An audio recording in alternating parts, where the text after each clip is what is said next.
حضور نبی رحمت صلی اللہ علیہ وآلہ وسلم کی الفتیں، آقا کریم علیہ الصلاۃ والسلام کی محبتیں اور آپ کا پیار ہمیں یہاں کھینچ لایا ہے۔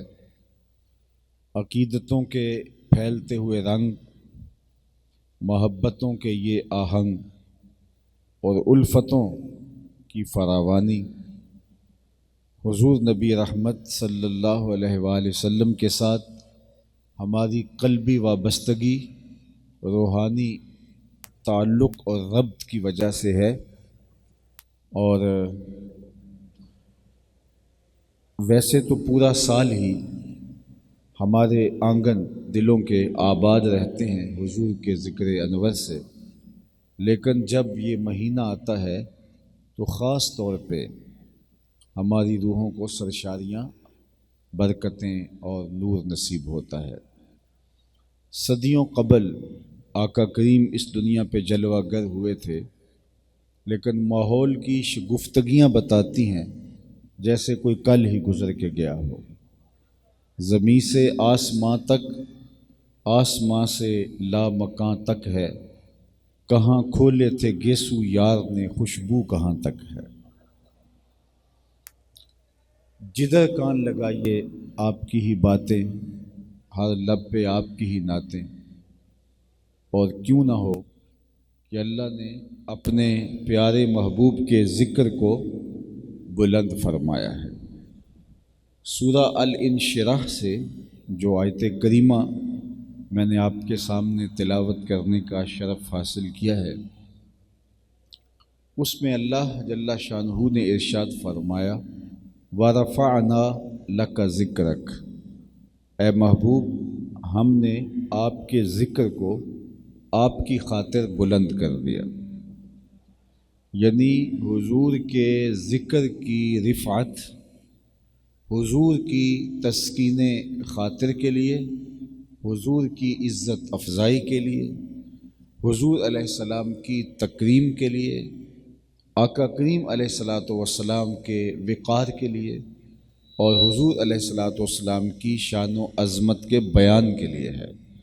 اس لیے خاص طور پہ یہ لفظ سمجھنے اور غور کرنے کا تقاضا کرتا ہے۔ وَرَفَعْنَا لَكَ ذِكْرَكَ، ہم نے آپ کے ذکر کو آپ کی خاطر ہی بلند کیا۔ اور رفعت ذکر کا باقپن کیا ہے، خود جناب رسالت مآب صلی اللہ علیہ وآلہ وسلم کی زبان سے آپ سماعت کریں۔ حضرت ابو سعید خدری رضی اللہ تعالی عنہ فرماتے ہیں، جب یہ آیت کریمہ نازل ہوئی تو جبریل امین حاضر خدمت ہوئے اور عرض گزار ہوئے کہ حضور آپ جانتے ہیں آپ کے رب نے آپ کے ذکر کو کیسے بلند کیا ہے؟ تو فرمایا کہ آپ بتائیے۔ تو حضرت جبریل امین نے کہا کہ اللہ نے ارشاد فرمایا ہے، اذا ذکرت ذکرت معی، محبوب جہاں میرا ذکر ہوگا، جب میرا ذکر ہوگا تب تیرا ذکر ہوگا۔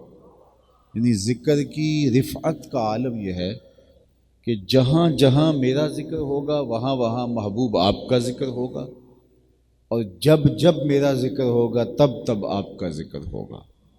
اور آپ دیکھ لیجئے، پوری شریعت اسلامیہ کا مطالعہ کر کے دیکھ لیجئے، جہاں ذکر خدا ہے وہیں ذکر مصطفیٰ ہے۔ اذان میں ذکر خدا کے متصل بعد ذکر مصطفیٰ رکھا گیا۔ خطبہ نکاح ہو یا خطبہ عیدین، خطبہ جمعہ ہو یا خطبہ حج، ہر خطبے میں جہاں ذکر خدا ہے وہیں ذکر مصطفیٰ رکھا گیا۔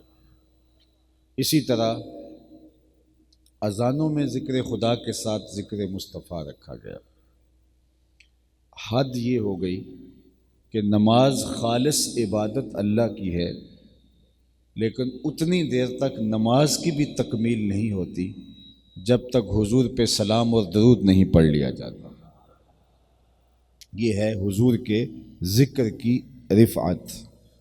دیکھیے نماز میں رکوع اللہ کے لیے ہے، قیام اللہ کے لیے ہے، قومہ اور جلسہ اللہ کے لیے ہے، سجود اللہ کے لیے، لیکن تکمیل نہیں ہوئی جب تک مصطفیٰ جان رحمت صلی اللہ علیہ وآلہ وسلم پر درود نہیں پڑھ لیا جاتا۔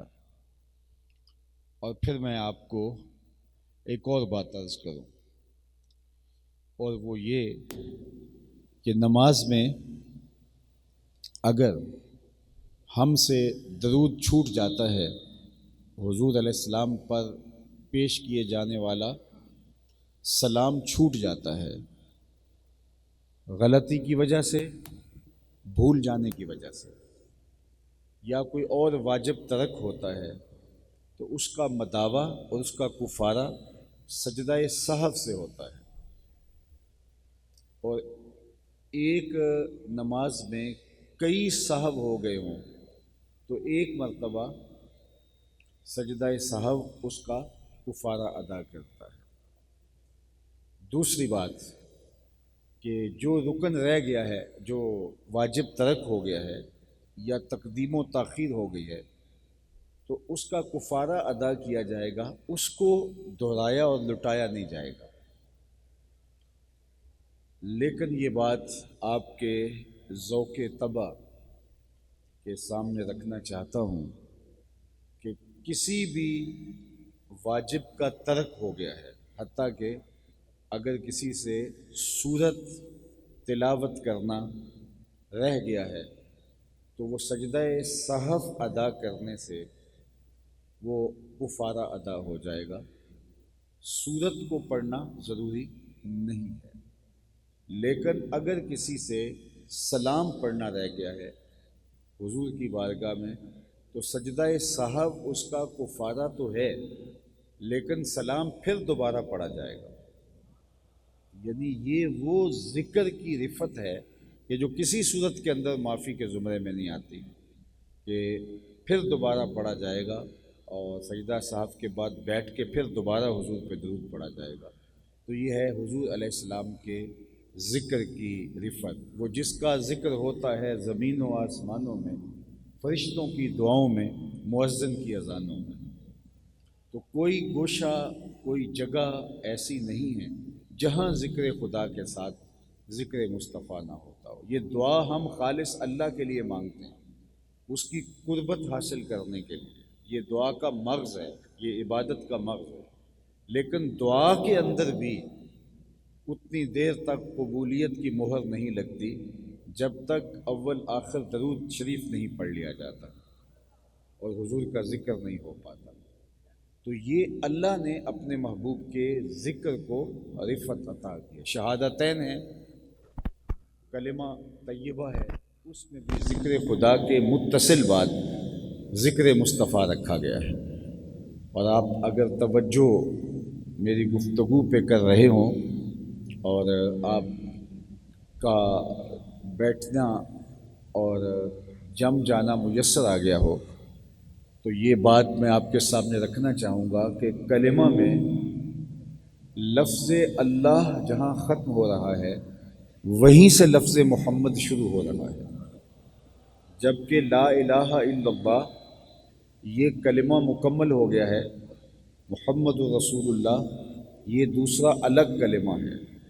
اور عربی میں جب دو کلمے لائے جاتے ہیں تو درمیان میں عطف کا واو لایا جاتا ہے دو کلموں میں امتیاز پیدا کرنے کے لیے، اور ہم کہتے ہیں کہ الواو للعطف والعطف للمغایرہ، کہ واو عطف کے لیے ہوتی ہے اور عطف مغایرت کے لیے ہوتی ہے۔ لیکن یہاں ایک تو یہ کلمہ تین ہیں، یہ جو ہے وہ بلکہ دو جملے ہیں، لا الہ الا اللہ پورا کلام ہے، محمد رسول اللہ پورا کلام ہے، اور یہ لا الہ الا اللہ محمد رسول اللہ یہ 7 کلمات ہیں۔ شدت امتزاج اور باہمی ارتباط کی وجہ سے ایک تو اس کو کلمہ کہا گیا، اور دوسرا یہ 2 جملے ہیں، اور 2 جملوں کے درمیان 2 کلام ہیں، ان کے درمیان عطف کا واو بھی گوارا نہیں، جہاں سے لفظ اللہ کی ہا ختم ہو رہی ہے وہیں سے لفظ محمد کی میم شروع ہو رہی ہے، تو گویا اللہ اتنا بھی گوارا نہیں کرتا میرے اور میرے محبوب کے نام کے درمیان عطف کی واو بھی آئے۔ اللہ اکبر۔ اور کسی نے کہا کہ اگر آپ ان کلمات پہ غور کریں تو لا الہ الا اللہ کے حرف گنو گے تو 12 ہوں گے، محمد الرسول اللہ کے حرف گنو گے تو 12 ہوں گے۔ لا الہ الا اللہ میں لفظ اللہ کے 4 حرف ہیں، محمد الرسول اللہ میں لفظ محمد کے 4 حروف ہیں، اور پھر کہا کہ لفظ اللہ میں درمیانہ حرف مشدد ہے، لفظ محمد میں درمیانہ حرف مشدد ہے، پھر کہا لفظ اللہ پہ کوئی نقطہ نہیں، لفظ محمد پہ کوئی نقطہ نہیں، اور کسی نے کہا آؤ نقطہ بتاؤں کیوں بے نقطہ ہے نام محمد، نام پر بوجھ نقطے کا آئے، حق کو یہ بھی گوارا نہیں۔ جو اللہ محبوب کے نام پر نقطے کا بوجھ گوارا نہیں کرتا وہ نقطہ چینی کیسے گوارا کر لے گا؟ تو اللہ نے اپنے محبوب کا نام ہی اتنا دل آویز بنایا۔ محمد کا معنی ہے الذی یحمد حمدن بعد حمدن، مرتن بعد مرتن، کرتن بعد کرتن۔ محمد وہ ہوتا ہے جس کی بار بار تعریف کی جائے، تعریف کرنے والا تھک جائے، محمد وہ ہوتا ہے جس کی تعریف ختم نہ ہو۔ اللہ اکبر۔ عرب بولتے ہیں فتحت الباب فہو مفتح، میں نے دروازہ کھولا اور یہ دروازہ میں نے کوئی پہلی بار نہیں کھولا، یہ بار بار کھلتا ہے۔ تو مفتح جب باب تفعیل پہ آئے گا تو کثرت ماخذ چاہے گا، تو یہ لفظ محمد بھی باب تفعیل سے اس میں مفعول کا صیغہ ہے، تو اس کا مطلب یہ نہیں ہے کہ میں نے لب کھولے ہیں اور حضور کی مدح کی ہے تو میں پہلی بار تعریف کر رہا ہوں، نہیں، بلکہ یہ وہ اسم گرامی ہے، یہ وہ ذات ستودہ صفات ہے، یہ عالی مرتبت ہستی ہے کہ میں کیا صدیوں سے جن کی تعریف ہو رہی ہے، جن کے وصف صدیوں سے بیان ہو رہے ہیں، جب سے کائنات بنی ہے اس نام کے پھریرے لہرا رہے ہیں، اور ذکر رسول کا چراغاں ہے، اور جب تک کائنات موجود رہے گی حضور کے نام کا چراغاں ہوتا رہے گا، بلکہ جب یہ کائنات اپنے منطقی انجام کو پہنچ جائے گی، حشر کا دن بھی ہوگا تو یوم محشر کے دن بھی حضور کے نام کا چراغاں ہوگا۔ فقط اتنا سبب ہے انعقاد بزم محشر کا کہ ان کی شان محبوبی دکھائی جانے والی ہے، تو محمد کا مطلب یہ ہے جس کی بار بار تعریف کی جائے۔ صحیح بخاری میں روایت موجود ہے، قریش مکہ کے پڑھے لکھے لوگ جمع ہوئے اور آپس میں انہوں نے مشاورت کی اور کہا تم عجیب لوگ ہو، اہل زبان ہو، لغت کو جانتے ہو، اور تم محمد بھی کہتے ہو اور عیب بھی لگاتے ہو، یا تو محمد کہنا چھوڑ دو یا عیب لگانا چھوڑ دو، تم تو زبان دان ہو، تمہیں تو پتہ ہے لفظوں کی ساخت اور پرداختہ، اس لفظوں کے مفاہیم اور مطالب کا پتہ ہے، تو جب محمد کے معانی کو جانتے ہو تو پھر عیب کیسے لگا سکتے ہو؟ اگر عیب لگانا ہے تو یہ نام نہ لیا کرو، اگر یہ نام لینا ہے تو عیب لگانا چھوڑ دو۔ تو انہوں نے کہا بات تو معقول ہے، چلو آج کے بعد ہم جب تنقید کی زبان کھولیں گے تو ان کے لیے لفظ محمد نہیں بولیں گے۔ اپنے طور پہ انہوں نے ایک نیا نام گھڑ لیا اور وہ رکھا مزمم، اور مزمم کہہ کے اپنے خوب سے باطنی کا اظہار کرنے لگے۔ جس طرح محمد کا معنی بار بار تعریف کیا ہوا، مزمم کا معنی ہے بار بار مذمت کیا ہوا، تو انہوں نے مزمم نام رکھ لیا اور اس طرح وہ خوب سے باطنی کا اظہار کرنے لگے۔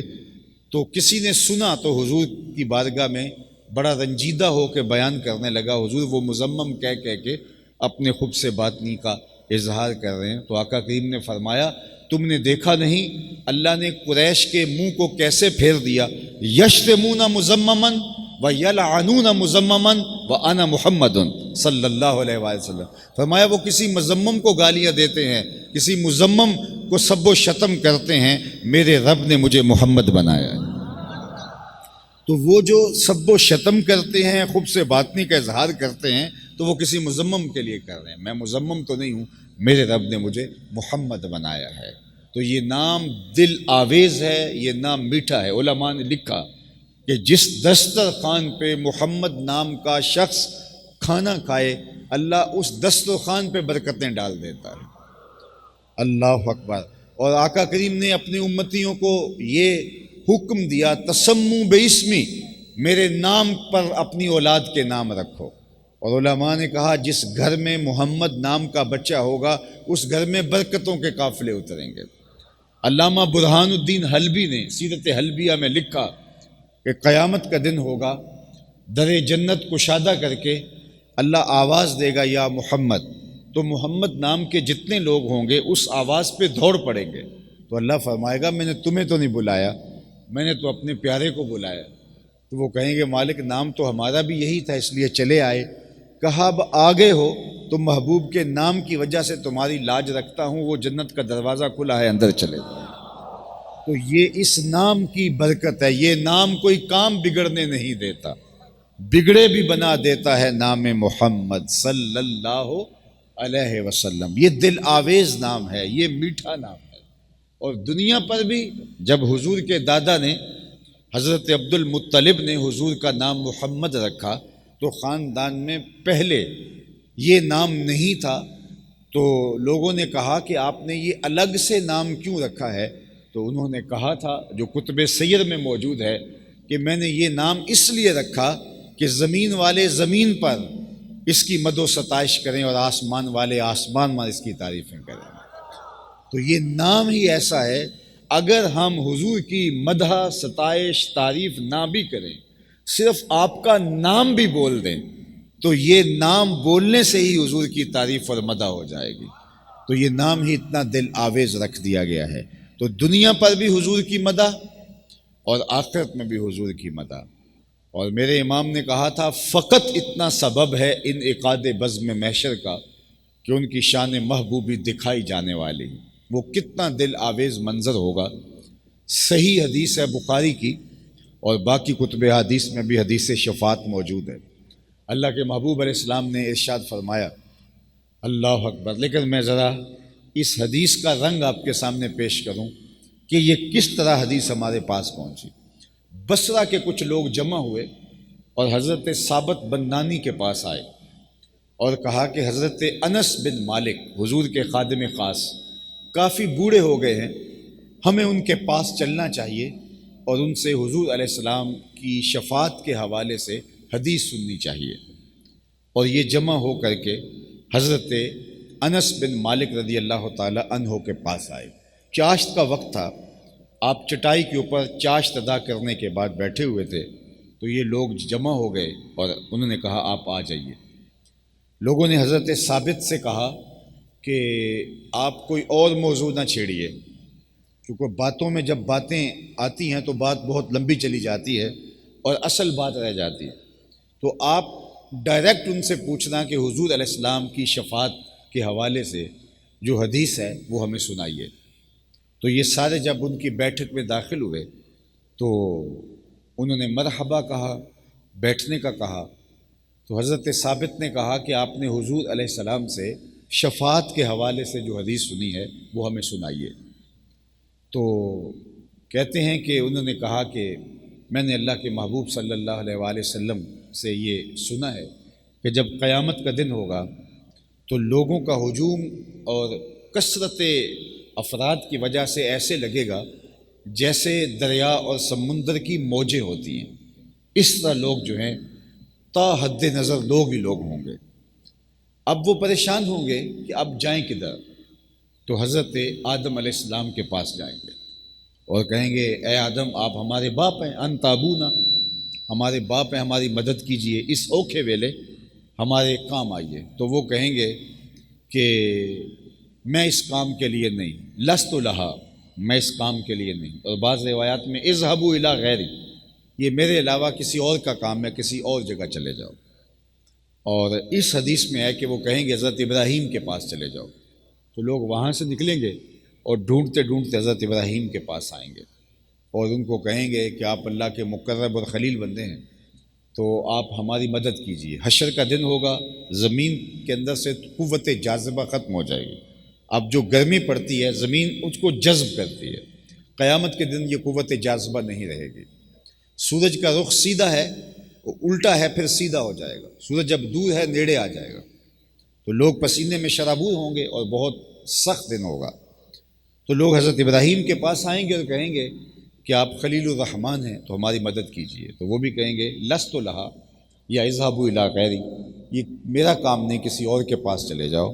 اور پھر وہ کہیں گے حضرت موسیٰ کے پاس چلے جاؤ، تو لوگ حضرت موسیٰ کے پاس آئیں گے کہ آپ اللہ کے کلیم ہیں، اللہ کے ساتھ آپ کا بڑا پیار، بڑا رشتہ اور محبت کا رب، اور آپ لاڈلے پیغمبر ہیں، اللہ سے ہم کلام ہوتے رہے ہیں، تو آپ ہماری مدد کیجیے۔ تو وہ بھی کہیں گے لست لہا یا اذهبوا الی غیری، کسی اور کے پاس چلے جاؤ۔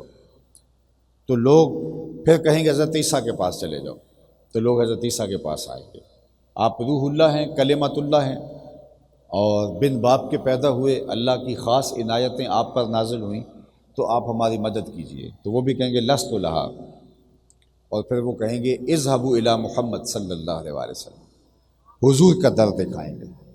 تو لوگ پھر وہاں سے حضور کی بارگاہ میں حاضر ہوں گے۔ اللہ اکبر! اللہ کے محبوب فرماتے ہیں کہ جب وہ آئیں گے تو حضور کیا کہیں گے؟ انا لہا، سب تو کہیں گے لست لہا، لیکن حضور کہیں گے انا لہا، باقی سب یہ کہتے رہیں گے یہ میرا کام نہیں، کسی اور کا کام ہے، اذهبوا الی غیری، میرے علاوہ کسی اور کا دروازہ دیکھو۔ لیکن حضور فرمائیں گے انا لہا، میں تو آیا اسی کام کے لیے ہوں۔ اللہ اکبر! وہ کیا کسی نے کہا ہر نظر کانپ اٹھے گی محشر کے دن، خوف سے ہر کلیجہ دہل جائے گا، اوڑھ کر کالی کملی وہ آ جائیں گے، محشر کا نقشہ بدل جائے گا۔ حضور فرمائیں گے آنا لہا، میں اسی کام کے لیے ہوں۔ اور پھر حضور شفاعت کا دروازہ کھولیں گے، اللہ سے مخصوص کلمات حضور کو الہام کیے جائیں گے۔ اللہ کے محبوب فرماتے ہیں وہ اب مجھے مستحضر نہیں ہیں، اللہ اس وقت مجھے خاص الہام کرے گا کلمات، اور جب وہ کلمات حضور کو الہام کیے جائیں گے، وہ کلمات پڑھنے کے بعد حضور سجدے میں سر رکھ دیں گے، تو اللہ کیا فرمائے گا؟ ارفع راسک یا محمد، اے پیارے سر انور تو اٹھائیے، سل توتا، جو مانگو ملے گا، وشفع تشفع، جس کی سفارش کرو گے ہم مانیں گے، آپ سر تو اٹھائیے، بات تو کیجئے۔ اللہ اکبر! حضور فرماتے ہیں کہ میں سر اٹھاؤں گا اور کہوں گا کہ یا رب امتی امتی، اے اللہ میری امت میری امت۔ تو اللہ تعالیٰ فرمائے گا محبوب جس کے سینے میں جو کے دانے کے برابر بھی ایمان ہے، جاؤ اس کو جہنم سے نکال لاؤ۔ تو حضور فرماتے ہیں میں جاؤں گا، جس کے سینے میں جو کے دانے کے برابر بھی ایمان ہوا اس کو جہنم سے نکال لاؤں گا، اور پھر آ کے وہ جو اللہ نے مجھے کلمات سکھائے ہوں گے ان کی دوبارہ ان کے ساتھ اللہ کی حمد بیان کروں گا، اور دوبارہ دوسری مرتبہ سجدے میں گر جاؤں گا۔ اللہ تعالیٰ جل شانہ پھر فرمائے گا ارفع راسک، سر انور تو اٹھائیے، محبوب بات تو کیجئے۔ اللہ اکبر! سل توتا وشفع تشفع، حضور آپ جس کی سفارش کیجئے ہم اس کی سفارش مانیں گے۔ تو حضور علیہ السلام پھر سر اٹھائیں گے اور کہیں گے یا رب امتی امتی، اللہ میری امت میری امت۔ تو اللہ تعالیٰ فرمائے گا محبوب دوبارہ جاؤ، جس کے سینے میں رائی کے دانے کے برابر بھی ایمان ہے اس کو بھی دوزخ سے نکال لاؤ۔ حضور فرماتے ہیں میں جاؤں گا، اور جس کے سینے میں رائی کے دانے کے برابر بھی ایمان ہے میں اس کو بھی آتش دوزخ سے بچا کے باہر نکال کے لے آؤں گا۔ واپس آؤں گا تو پھر وہ مخصوص کلمہ، یہ بخاری کی روایت ہے، مخصوص کلمات پھر اللہ کی حمد ان کلمات سے کروں گا اور سجدہ ریز ہو جاؤں گا۔ اللہ پھر فرمائے گا محبوب سر تو اٹھائیے، بات تو کیجئے، کس کی سفارش کرنی ہے؟ تو میں پھر سر اٹھا کہوں گا یا رب امتی امتی، اللہ میری امت میری امت۔ تو اللہ تعالیٰ فرمائے گا کہ محبوب پھر جائیے، جس کے سینے میں رائی کے دانے سے بھی کم ایمان ہے، یہ لفظ سنیے، ادنا ادنا ادنا، 3 دفعہ فرمایا، بخاری کے لفظ ہیں، جس کے سینے میں رائی کے دانے سے بھی کم ایمان ہے، اس سے بھی کم ایمان ہے، اس سے بھی کم ایمان ہے، اس کو بھی آتش دوزخ سے نکال لائیے۔ حضور فرماتے ہیں میں تیسری مرتبہ جاؤں گا، اور جس کے سینے میں رائی کے دانے سے بھی کم، اس سے بھی کم، اس سے بھی کم ایمان ہوگا، اس کو بھی آتش دوزخ سے نکال لاؤں گا۔ یہ حدیث سنی اور واپس آ گئے، بڑے خوش ہیں سب لوگ، بصرے کے لوگ، حضرت ثابت بنانی بھی ساتھ ہیں تابعی۔ تو جب نکلے نا حضرت انس بن مالک کے گھر سے، تو راستے میں حضرت حسن بصری کا گھر پڑتا تھا۔ مولا کائنات سیدنا علی المرتضیٰ رضی اللہ تعالی عنہ کے خاص صحابی ہیں اور خاص تابعی ہیں، تو ان کا گھر راستے میں پڑتا تھا۔ تو کہا کہ چلتے چلتے ان کو نہ مل جائیں۔ کہا چلو ٹھیک ہے، چلو کوئی کچھ چیزیں ان سے بھی مل جائیں گی۔ تو جب ان کے پاس گئے تو انہوں نے مرحبا کہا اور بٹھایا، اور بتایا انہوں نے کہ ہم گئے تھے حضرت انس کے پاس اور انہوں نے ہمیں یہ حدیث سنائی ہے۔ کہا کیا سنائی ہے؟ انہوں نے ساری حدیث سنائی جو میں آپ کو سنا چکا۔ تو جب حدیث مکمل کر چکے تو یہ تھوڑا مسکرائے۔ کہا کہ 20 سال قبل یہ حدیث میں نے حضرت انس سے ان کانوں سے سنی تھی۔ حضرت انس نے آپ کو پوری حدیث نہیں سنائی، یہ حضرت حسن بصری کہہ رہے ہیں۔ حضرت انس نے آپ کو پوری حدیث نہیں سنائی، آخری حصہ چھوڑ دیا ہے۔ اب مجھے نہیں پتا کہ بڑھاپے کی وجہ سے چھوڑ دیا ہے، بھول گئے ہیں، یا پھر اس لیے چھوڑ دیا ہے کہ لوگ زیادہ ہی دلیر نہ ہو جائیں، تو وہ اس لیے انہوں نے چھوڑا ہے، لیکن حصہ چھوڑ دیا۔ تو لوگوں نے کہا کہ اچھا پھر آپ کو یاد ہے تو آپ سنائیں۔ تو انہوں نے کہا کہ انسان کتنا جلد باز ہے، میں یہ بات چھیڑی ہی اس لیے تھی کہ تمہیں سنانا چاہتا تھا، لیکن تم نے خود جلدی کی، چلو سنو پھر۔ کہا کہ حضرت انس نے مجھے خود سنایا تھا، انہوں نے حضور سے سنا تھا کہ جب تیسرا سجدہ میں کروں گا تو سر سجدے سے اللہ اٹھوائے گا اور کہے گا محبوب جس کے سینے میں رائی کے دانے سے بھی کم، اس سے بھی کم، اس سے بھی کم ایمان ہے، اس کو بھی نکال لاؤ، تو میں آ کے چوتھی مرتبہ پھر سجدے میں سر رکھ دوں گا۔ تو اللہ تعالیٰ فرمائے گا ارفع راسک یا محمد، محبوب سر اٹھائیے، بات کیجئے، اب کیا رہ گیا ہے، اب کیا باقی رہ گیا ہے؟ رائی کے دانے سے بھی کم، اس سے بھی کم، اس سے بھی کم جس کے سینے میں ایمان ہے، اس کو تو نکال لائے ہو آتش دوزخ سے، اب کیا کسر باقی رہ گئی ہے؟ تو حضور فرماتے ہیں کہ میں کہوں گا مالک میری امت کا معاملہ میرے ہاتھ میں ہی دے دے، اور جس نے لا الہ الا اللہ پڑھا ہے میں اس کو آتش دوزخ سے نکال کے لانا چاہتا ہوں۔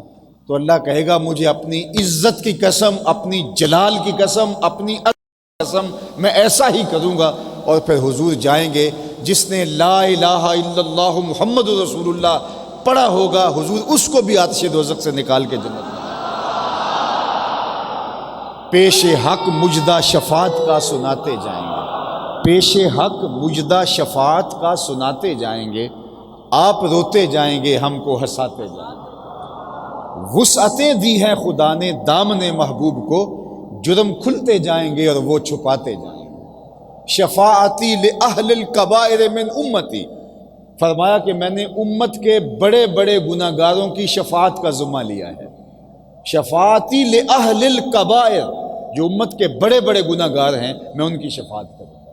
اللہ اکبر، یہ حضور علیہ الصلوۃ والسلام کی شان ہے۔ کہا میرے اللہ نے مجھے 2 چیزوں کے بارے میں اختیار دیا، یا تو یہ کہ آپ کی آدھی امت بغیر حساب کے بخش دیتے ہیں اور آدھی کا حساب لے لیں گے، یہ سودا قبول کر لیں، اور یا پھر آپ شفاعت کا حق لے لیں، دونوں میں سے ایک چیز جو رکھنی ہے رکھ لیں۔ آقا کریم فرماتے ہیں اخترت الشفاعہ، میں نے شفاعت والا سودا قبول کیا۔ اللہ اکبر، آدھی امت بغیر حساب کے جنتی، آدھی کا حساب لے لیں گے، یا تو یہ سودا قبول کر لو یا پھر شفاعت کا حق لے لو۔ فرمایا اخترت الشفاعہ، میں نے شفاعت کا حق لے لیا ہے۔ مطلب کیا؟ حضور آدھی امت نہیں بخشوانا چاہتے، سفارش کر کے ساری امت کو بخشوانا چاہتے۔ وہ ایک دفعہ میں کسی محفل نعت میں بیٹھا تھا تو کسی نے شعر پڑھا کہ وہ اپنا مقدمہ کیسے ہار سکتا ہے جس کے حضور وکیل ہوں، تو لوگوں نے کہا سبحان اللہ، میں نے کہا نہیں، حضور ہمارے وکیل نہیں ہیں۔ وکیل جو ہوتا ہے وہ جج کو کہتا ہے کہ جناب میرے موکل نے یہ جرم نہیں کیا لہٰذا اسے چھوڑا جائے، اس کے اوپر الزام ہے۔ وکیل یہی کہتا ہے کہ میرے موکل نے جرم نہیں کیا لہٰذا چھوڑا جائے۔ حضور ہمارے وکیل نہیں ہیں، حضور ہمارے شفیع ہیں۔ وکیل کہتا ہے میرے موکل نے جرم نہیں کیا چھوڑا جائے، شفیع کہتا ہے سب کچھ کیا ہے میرا آنا دیکھا جائے۔ حضور وکالت نہیں فرمائیں گے، شفاعت فرمائیں گے، اور جب دامن شفاعت پھیلائیں گے تو بڑے بڑے گناہ گار اس شفاعت کے دامن میں چھپ جائیں گے۔ تو یار جس نبی کے صدقے سے ہمیں زندگی کا جمال ملا، جس نبی کے صدقے سے ہمیں ایمان کا نور ملا، جس نبی کے صدقے شعور ملا، جس نبی کے صدقے زندگی کی خوبصورتیاں اور حسن نصیب ہوا، اور قیامت کے دن اسی نبی کے صدقے اللہ جل شانہ ہمیں بخشش و مغفرت اور رحمت و کرم نوازیوں سے نوازے گا، تو پھر کیوں اس نبی کا ذکر نہ کریں؟ ہم تو شام سویرے اسی نبی کے قصیدے پڑھتے رہیں گے، اسی کی عظمتوں کو بیان کرتے رہیں گے، اس کی رفتوں کے عنوان کو چھیڑتے رہیں گے، اس لیے کہ ہمارا تو سہارا ہی مصطفیٰ جان رحمت صلی اللہ علیہ وآلہ وسلم ہے۔ اس لیے ہمیں اپنی زندگیاں اپنے آقا کی فرما برداری میں، حضور علیہ السلام کی اطاعت میں، آپ کے بتائے ہوئے طریقوں کے مطابق اپنی زندگی کو ڈھالنے میں بسر کرنی چاہیے، اور میں اور آپ اس طرح سے زندگی بسر کریں کہ یہ نہ ہو کہ لوگ ہمیں پوچھیں تم کون ہوتے ہو، اور ہمیں بتانا پڑ جائے کہ ہم مسلمان ہوتے ہیں، یہ دیکھو مذہب کے خانے میں اسلام لکھا ہوا ہے۔ میرے استاد فرمایا کرتے تھے نہ کسی کو پوچھنے کی نوبت آئے اور نہ تمہیں بتانے کی ضرورت، تمہاری وضاقتہ سے لے کے طرز معاشرت تک، انداز زندگی سے لے کر کے طرز زیست تک، تمہارے کاروبار سے لے کر تمہارے رویوں تک، تمہاری گفتگو سے لے کر کے تمہارے کردار تک اتنا خوبصورت ہونا چاہیے، تم دور سے چلے آ رہے ہو، لوگ کہیں وہ دیکھو حضور کا غلام آ رہا ہے۔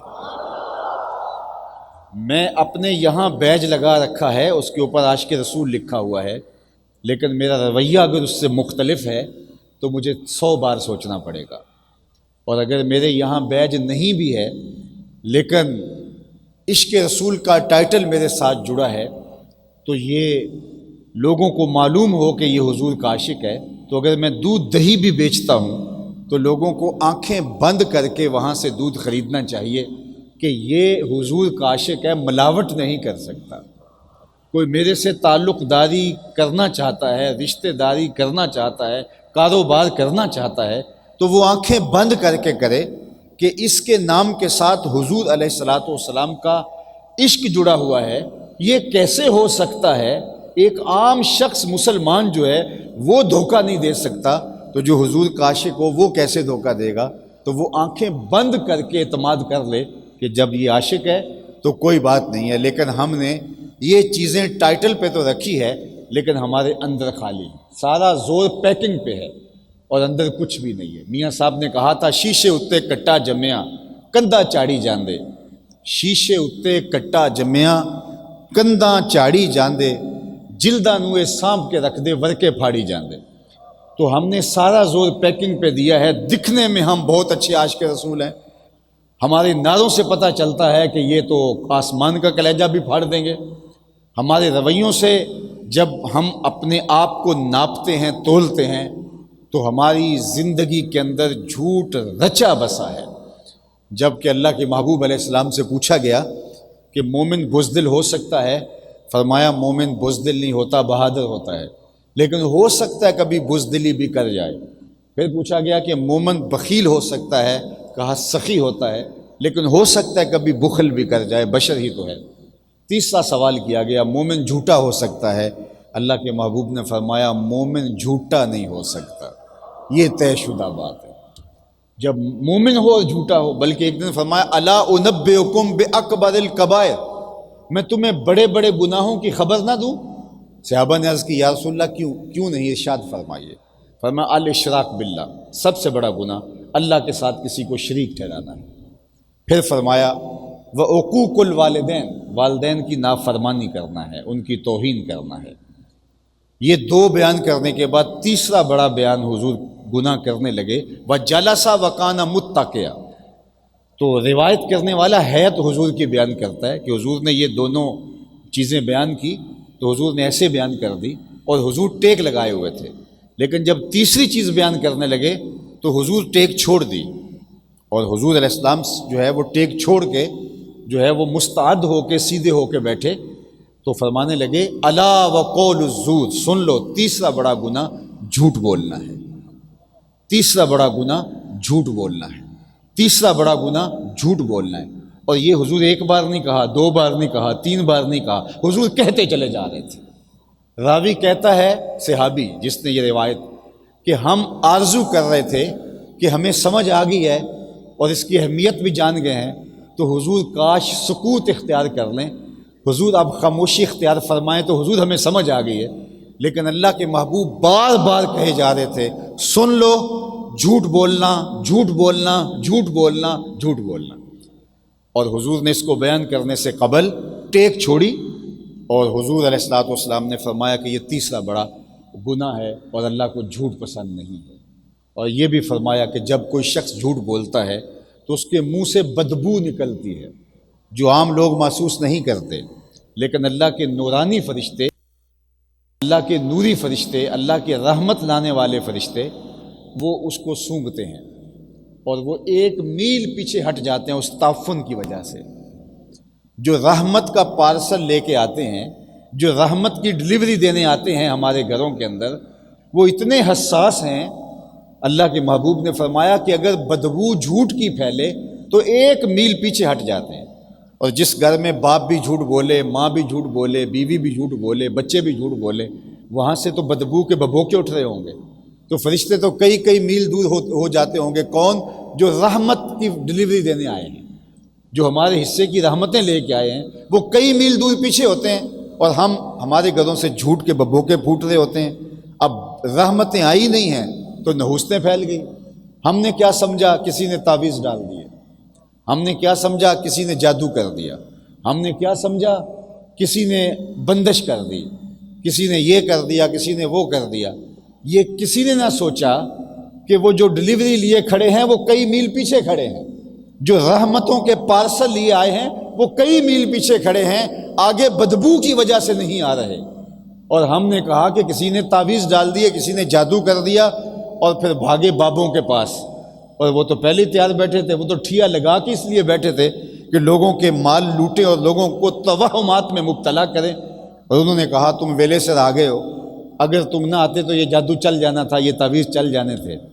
اب 7 اتوار آپ کو آنا پڑے گا، اب جا کے اس بابے کے پاس جو اچھا مسلمان تو دور کی بات، اچھا انسان بھی نہیں ہے، جو کئی سالوں سے نہایا بھی نہیں ہے، جس کے بدن سے تعفن اٹھ رہا ہے، جس کو غسل کے بنیاد بھی نہیں پتہ، اس کے پاس بھی 7 اتوار جانا پڑتا ہے، اور نحوستیں بڑھتی چلی جاتی ہیں اور زندگی تنگ ہو جاتی ہے، اور ہم جھوٹ چھوڑنا پسند نہیں کرتے، جبکہ مومن سچا ہوتا ہے اور مومن جھوٹ نہیں بولتا، اور جھوٹ بولنے سے بے برکتیاں اترتی ہیں۔ تو میں اور آپ اپنے آقا و مولا سے اگر محبت کا ربط و رشتہ رکھتے ہیں تو محبت دعویٰ نہیں ہے، محبت دلیل ہے۔ عاشق دلیلیں فراہم کرتے ہیں، وہ دعوے نہیں کیا کرتے، وہ اعلان نہیں کیا کرتے ہم عاشق ہیں۔ عاشق دلیلیں دیا کرتے ہیں۔ عاشق ہر کوئی آکھے، پر عاشق بندہ مر کے، زہر پیالہ کوئی نہیں پیندا، پر عاشق پیندا بھر کے۔ ایسی بات بھی محب کہہ دے جو ناممکن ہو، عاشق تو ٹھان لیتا ہے یہ بھی کروں گا۔ شیری نے یہی کہا تھا نا کہ تم جا کے نہر کھود کے لاؤ دودھ کی، تو پھر ہاتھ تیشہ لے کے نہر کھودنے نکل گیا۔ بھلا پہاڑوں سے پانی کے چشمے تو پھوٹتے ہیں، اور کیا وہاں دودھ کے چشمے بھی پھوٹیں گے؟ اور ایک تیشے سے کیا نہر نکال کے لانا ممکن تھا؟ لیکن عشق آسان کر دیتا ہے، جذبوں کی کائنات ہوتی ہے، تو وہ تیشہ لے کے وہ کام بھی کرنے نکل گیا جو ناممکن تھا۔ میرے اور آپ کے آقا و مولا کے عشق کا دعویٰ جب ہمارے وجود میں ہے اور ہم رکھتے ہیں، تو پھر حضور کا تو کوئی فرمان ایسا نہیں ہے جو ناممکن ہو اور مشکل ہو۔ لَقَدْ كَانَ لَكُمْ فِي رَسُولِ اللَّهِ أُسْوَةٌ حَسَنَةٌ، انہیں جو ہمیں حکم دیا ہے وہ خوبصورت حکم ہے، وہ ہماری جو ہے وہ طبع کے مطابق اور ہماری صلاحیت کے مطابق ہے۔ صلاحیت سے بڑھ کر ایک حکم بھی نہیں دیا، بلکہ یہاں تک فرمایا لولا ان اشق علی امتی لامرتهم السواک عند کل وضو، اگر میں یہ شاک نہ جانتا امت پر کہ مشکل میں پڑ جائیں گے تو ہر نماز کے ساتھ، ہر وضو کے ساتھ میں مسواک کرنا ان کے اوپر لازم قرار دے دیتا، لیکن اگر میں لازم قرار دیتا تو یہ ہر بار کر نہ پاتے۔ وہ تو اتنا مشکل کام بھی نہیں دے رہا۔ ادھر عاشق وہ پہاڑ کھودنے کا کہہ رہا ہے، اور عاشق جو ہے وہ معشوق پہاڑ کھودنے کا کہہ رہا ہے، اور عاشق نکل پڑتا ہے۔ اور یہاں مسواک بھی ہر وضو کے ساتھ کرنے کا حکم نہیں دیتے کہ ان پر مشقت پڑ جائے گی، صرف وہی کام کرنے کا حکم دیا جو ہماری بھلائی کا ہے اور جو ہمارے لیے شاک نہیں ہے۔ تو میں اور آپ دیکھیں کہ ہمارا عشق صرف دعووں تک ہی محدود ہے، صرف نعروں تک محدود ہے، صرف ہمارے جو ہے وہ کتبوں کے اوپر لکھا ہوا ہے، یا ہماری روح کی ایک ایک پرت کے اوپر بھی حضور کا عشق لکھا ہوا ہے۔ تو اپنے انداز زندگی کو، اپنے زندگی کے شب و روز کو میں اور آپ ریوزٹ کریں، غور کریں کہ جو دعویٰ عشق کیا ہے، یار جو محبوب ہوتا ہے وہ جو حکم دے وہ تو عاشق نے ہر صورت پورا کرنا ہی ہوتا ہے۔ ہمیں تو عشق کی تاریخ یہ بتاتی ہے کہ جو عاشق ہوتا ہے وہ محبوب کی منشا کو بھی سمجھتا ہے۔ محبوب کو کہنا نہیں پڑتا، عاشق سمجھتا ہے کہ محبوب چاہ کیا رہا ہے۔ مدینہ المنورہ کی ایک گلی سے میرے اور آپ کے آقا و مولا گزر رہے ہیں۔ ایک ایسا مکان جس طرز کے مکان حضور پسند نہیں کرتے تھے تعمیر ہو رہا تھا۔ پوچھا کس کا ہے؟ کہا فلاں انصاری صحابی کا۔ حضور نے کچھ نہیں کہا، گزر گئے۔ کسی نے جا کے اس انصاری صحابی سے کہا کہ آقا کریم گزرے تھے، تیرا مکان دیکھا تھا، پوچھا تھا، چہرے کے اوپر کوئی خوشی کے آثار نہیں آئے۔ اس نے کہا اچھا، کہا ہاں۔ اس نے کدال پکڑا اور اس مکان کو زمیں بوس کر دیا۔ 2-4 دن کے بعد آقا کریم کا دوبارہ گزر ہوا، دیکھا وہاں ملبے کا ڈھیر پڑا ہوا ہے۔ فرمایا اس صحابی کو بلاؤ۔ بلایا گیا، کہا میں گزرا تھا، تیرا مکان دیکھا تھا، آج دیکھ رہا ہوں کہ یہ ملبے کا ڈھیر ہے۔ کہا حضور میں نے گرا دیا۔ فرمایا کیوں؟ عرض کی سنا تھا آپ کو پسند نہیں، سنا تھا آپ کو پسند نہیں۔ میں اور آپ سر سے لے کر پاؤں تک دیکھیں ہمارا کیا کیا حضور کو پسند ہے۔ عقیقے سے لے کر ولیمے تک دیکھیں ہمارا کیا کیا حضور کو پسند نہیں۔ نجی زندگی سے لے کے سیاسی زندگی تک دیکھیں ہمارا کیا کیا حضور کو پسند نہیں۔ گھریلو زندگی سے لے کے کاروبار تک دیکھیں ہمارا کیا کیا حضور کو پسند نہیں۔ محمد دی زیارت محمد دے رنگ وچ، چوں بنا میں مصطفیٰ خانم درود، از خجالت آپ می گردد وجود، عشق می گوید کہ محکوم غیر، سینہ تو از بتا مانند دیر، تا نداری از محمد رنگ و بو، بر زبان خود میالہ نام ہو۔ اگر تو ان کے انداز زندگی کو اختیار نہیں کرتا تو اپنی زبان سے ان کا نام میلا نہ کرنا۔ اور میرے حضور نے کہا تھا کہ یاری لا تو پاک نبی سنگ، اے پر پوری یاری، پھر درود قبول ہے تیرا لکھ نہ لو ایک والے۔ بحرین سے ایک صاحب آئے اور انہوں نے حضور کو سلام دیا۔ آقا نے رخ پھیر لیا، اعراض کیا، تو وہ جدھر رخ کیا ادھر سے جا کے پھر حضور کو سلام کرتے ہیں۔ آقا نے پھر رخ پھیر لیا، سمجھ گئے، لیکن ان کو یہ سمجھ نہیں آ رہی تھی کہ ناراضگی کی وجہ کیا ہے۔ تو وہ اصحاب سے پوچھنے لگے کہ حضور مجھ سے ناراض ہیں، لیکن مجھے یہ سمجھ نہیں آ رہی کہ ناراض کیوں ہیں۔ اللہ اکبر، وہ پوچھتے پھر رہے۔ ہم سے تو بڑا کوئی ناراض ہو جائے تو ہمیں وجہ معلوم نہ ہو تو خود ناراض ہو جاتے ہیں، لیکن وہ پوچھتے پھرتے ہیں کہ حضور شاید ناراض ہیں، تم بتا سکتے ہو؟ تو انہوں نے تھوڑا غور کر کے کہا ہاں، یہ تیرے ہاتھ میں سونے کی انگوٹھی ہے، اللہ کے محبوب اس سے منع فرما چکے اور آتش دوزخ کا انگارہ قرار دیا ہے اس کو، تو ناراضگی کا سبب یہ ہو سکتا ہے۔ تو وہ آگے بڑھے، انگوٹھی اتار کے حضور کو پیش کی، کہا حضور اس وجہ سے ناراض ہیں، یہ رہی۔ آقا کریم نے پکڑی اور یوں پھینک دی۔ ناراضگی کی وجہ یہی تھی، ناراضگی ختم ہو گئی۔ وہ بیٹھ گیا، مجلس چلتی رہی۔ مجلس اختتام کو پہنچی، لوگ گھروں کو پلٹے تو یہ بھی جانے لگے، تو کسی نے کہا وہ انگوٹھی تو اٹھا لو، تم تو نہیں پہن سکتے لیکن تمہاری بیوی تو پہن سکتی ہے، قیمتی دھات ہے، اٹھا لو۔ تو صحابی نے جو جواب دیا سنیے، اس نے کہا واللہ لا آخذہ وقد طرحہ رسول اللہ صلی اللہ علیہ وآلہ وسلم، اس نے کہا اللہ کی قسم میں اس کو کبھی نہیں اٹھاؤں گا جس کو میرے حضور نے پھینک دیا ہے۔ پڑی رہے، ہیرا ہے، موتی ہے، لال ہے، جوہر ہے، پکھراج ہے، نیلم ہے، یاقوت ہے، کچھ بھی ہے، سونا ہے، پڑا رہے، میں نہیں اٹھاؤں گا اس لیے کہ اس کو میرے حضور نے پھینکا ہے۔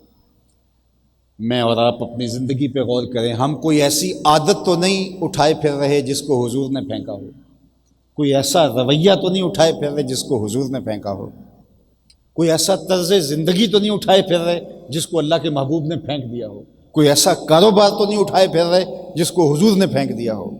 مجھے اپنے آپ پہ غور کرنا ہے، آپ کو اپنے آپ پہ غور کرنا ہے۔ میں تو نہا دھو کے امامہ باندھ کے یہاں اونچی کرسی کے اوپر بیٹھ گیا ہوں تو آپ کو تو یہی لگتا ہے کہ یہ کوئی بہت اچھا آدمی ہے، لیکن مجھے تو پتہ ہے کہ میں کیسا ہوں۔ آپ کے بارے میں میرا اچھا گمان ہے، لیکن آپ سب کو پتہ ہے کہ ہم کہاں کھڑے ہیں۔ تو مجھے اور آپ کو اپنے اندر اتر کے اپنا جائزہ لینا ہوگا۔ ہم نے دعویٰ عشق رسول کیا ہے، میں دعویٰ عشق رسول کی مخالفت نہیں کرتا، لیکن میں یہ کہہ رہا ہوں کہ جب دعویٰ محبت رسول ہے تو اس دعوے کے تقاضوں کو بھی ہمیں پورا کرنا ہوگا، اور ہمیں عمل سے گواہی دینی پڑے گی کہ ہم حضور علیہ الصلوۃ والسلام کے عاشق ہیں، حضور علیہ السلام کے غلام ہیں۔ اگر ہمیں 5 گانا نماز بھی نصیب نہیں ہے، جس کو حضور نے آنکھوں کی ٹھنڈک قرار دیا، وہ جعلت قرۃ عینی فی الصلاۃ، اور ہم دعوی محبت کرتے ہیں تو ہمیں اپنے دعوی محبت پر ضرور غور کرنا چاہیے۔ اللہ تعالیٰ جل شانہ کی بارگاہ میں بصمیم قلب آپ لوگوں کی آمین کے ساتھ دعا ہے کہ اللہ ہمیں حضور کی سچی محبت کا جمال عطا فرمائے، اور یہ عالی شان اجتماع جو ہر سال یہاں انعقاد پذیر ہوتا ہے، اللہ اس کی برکتیں ہمارے منتظمین کو اور آپ سب لوگوں کو نصیب فرمائے، اور اس صوری اور معنوی حسن سے مالا مال اس مسجد کو اس پورے علاقے کے لیے رشد و ہدایت کا مرکز بنائے۔ وآخر دعوانا ان الحمد للہ رب العالمین۔ اللہم صلی علی سیدنا و مولانا محمد معدن الجود والکرم و آلہ و صحبہ وبارک وسلم۔ اللہ اٹھے ہوئے ہاتھ کبھی بھی خالی نہ موڑنا، پھیلی ہوئی جھولیاں رحمتوں سے بھر دے، بخت کی بہاریں نصیب فرما دے، اور مقدر کی خزائیں رخصت کر دے۔ جتنے لوگ آئے ہیں اللہ اس بابرکت مجلس نور کی برکتیں سب کے گھروں تک بھیج دے، سب کے من میں چراغاں کر دے، روشنیاں اور اجالے ڈال دے، اپنی پناہ امان اور حفاظتوں کا حصار دے دے۔ اللہ اس مسجد کو قیامت تک آباد رکھے، اللہ اس ادارے کو برکتوں اور رحمتوں سے مالا مال۔ وصلی اللہ تعالی علی النبی الامین و آلہ و اصحابہ۔